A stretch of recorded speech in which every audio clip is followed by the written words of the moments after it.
Olá pessoas, sejam bem-vindas ao Sociologia Descacabe. Eu sou o professor Thiago Sigel, já aproveita e me siga nas outras redes sociais, @Thiago Sigel no Instagram, @me siga no Twitter. E no vídeo de hoje a gente vai falar sobre um dos conceitos mais importantes da sociologia política, da filosofia política, das ciências políticas de modo geral, que é o conceito de Estado moderno, ou se preferirem, de Estado-nação. Se você quer saber o que significa essa expressão, Estado, fica comigo.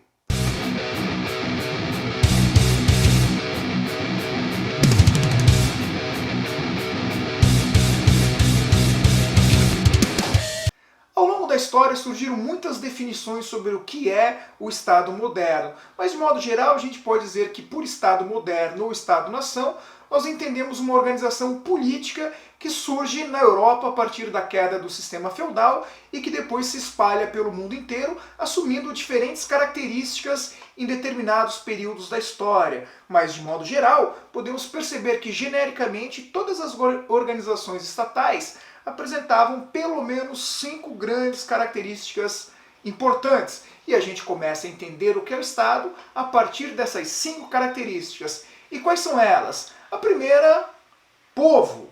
A segunda, território. A terceira, governo. A quarta, finalidade. E por fim, a quinta, soberania. Para falarmos sobre Estado moderno ou Estado-nação, nós temos que ter presente esses 5 elementos: povo, território, governo, finalidade e soberania. Vamos entender um pouquinho melhor o que é cada um deles?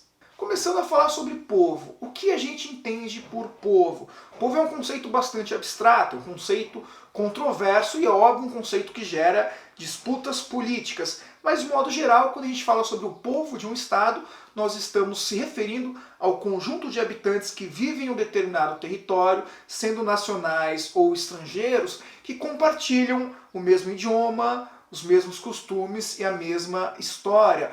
Obviamente, um povo de um país não precisa estar necessariamente naquele território, naquele momento, porque ele pode estar vivendo em outro país, mas ainda assim pertence ao povo. Por exemplo, existem milhões de brasileiros que moram nos Estados Unidos, que moram na Europa, não estão no território do Brasil nesse momento, mas continuam sendo parte daquilo que nós chamamos de povo brasileiro. Da mesma forma, existem milhões de estrangeiros que vivem no Brasil, que não nasceram no Brasil, mas escolheram viver no Brasil e passam então a compartilhar da nossa língua, dos nossos costumes e também, é claro, da nossa história. A segunda grande característica de um Estado é um território. O território, de modo geral, faz referência aos limites físicos de um Estado, um conceito geográfico, mas não apenas geográfico no sentido de expansão de território, de espaço físico, mas também no sentido de poder. O território de um Estado é o espaço físico onde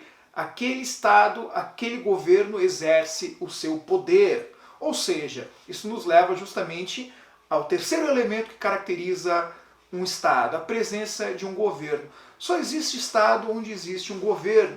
E esse governo, é óbvio, é o representante máximo do poder executivo de um Estado. Quem cria as leis, quem passa a organizar as leis, as normas e as regras sobre a qual uma população que vive naquele território deve então reger a sua vida, deve organizar a sua vida. E é justamente por isso um Estado precisa ter uma finalidade, uma razão de existir. Por que naquele território que vive aquele povo existe um governo? Qual é a sua finalidade? No caso do Brasil, a finalidade do Estado brasileiro está descrita no artigo 3 da Constituição Federal, onde vai falar sobre a finalidade de criar uma nação justa, igualitária, que ofereça possibilidades de crescimento para todos, aliás, e sem discriminação, sem nenhuma forma de discriminação.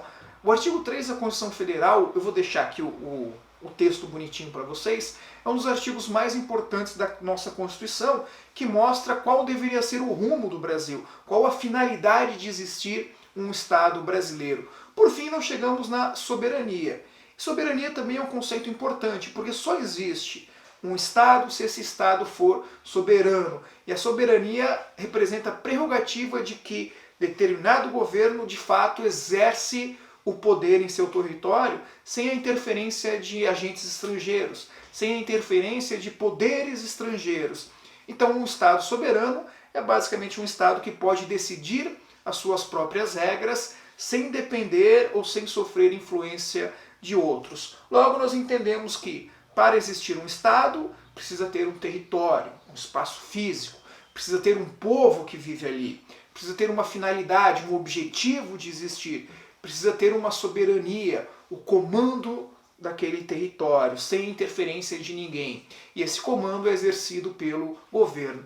Tendo essas 5 características, nós temos um Estado. Por isso se fala muito, por exemplo, sobre a existência de Estados falidos. Você certamente já ouviu essa expressão. A gente poderia citar como um Estado falido os países mais pobres, que vivem em constante guerra civil. Um exemplo clássico são os países do Oriente Médio. A Síria hoje se caracteriza como uma espécie de Estado falido. Ou alguns países do leste da África que vivem em constante guerra, onde você não reconhece um governo porque existe ali uma guerra civil. Você não reconhece uma soberania porque existe naquele país influências de terceiros. Às vezes uma guerra que está acontecendo na Síria é muito mais uma guerra que vai envolver as influências políticas de países imperialistas, como por exemplo, de um lado os interesses da Rússia, de outro lado os interesses dos Estados Unidos. Isso gera um Estado falido. E no Estado falido você não consegue reconhecer a presença da soberania, você não consegue perceber a presença de uma finalidade, você não consegue perceber a presença de um governo, porque basicamente não existe governo lá. De modo geral, então, dentro do pensamento sociológico, existem grandes definições clássicas de Estado. Uma delas é trazida para nós pelo sociólogo Norberto Bobbio, que vai definir o Estado a partir de uma centralidade do poder. O Estado é justamente o órgão, a instituição que vai centralizar o poder, que vai chamar para si a responsabilidade de organizar a vida das pessoas que vivem naquele território. Outra definição clássica, uma das favoritas aqui do Sociologia antes que acabe, é o conceito de Estado trazido pelo sociólogo alemão Max Weber.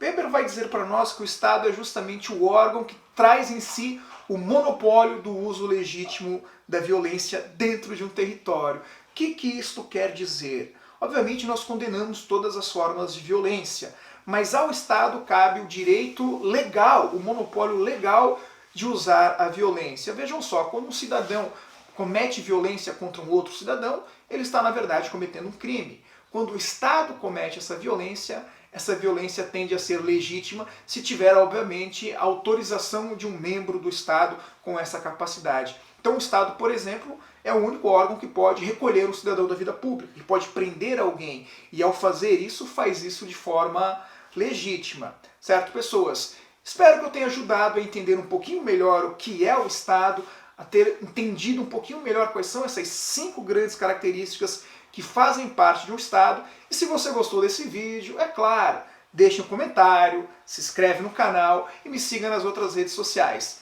No mais, forte abraço a todos e valeu!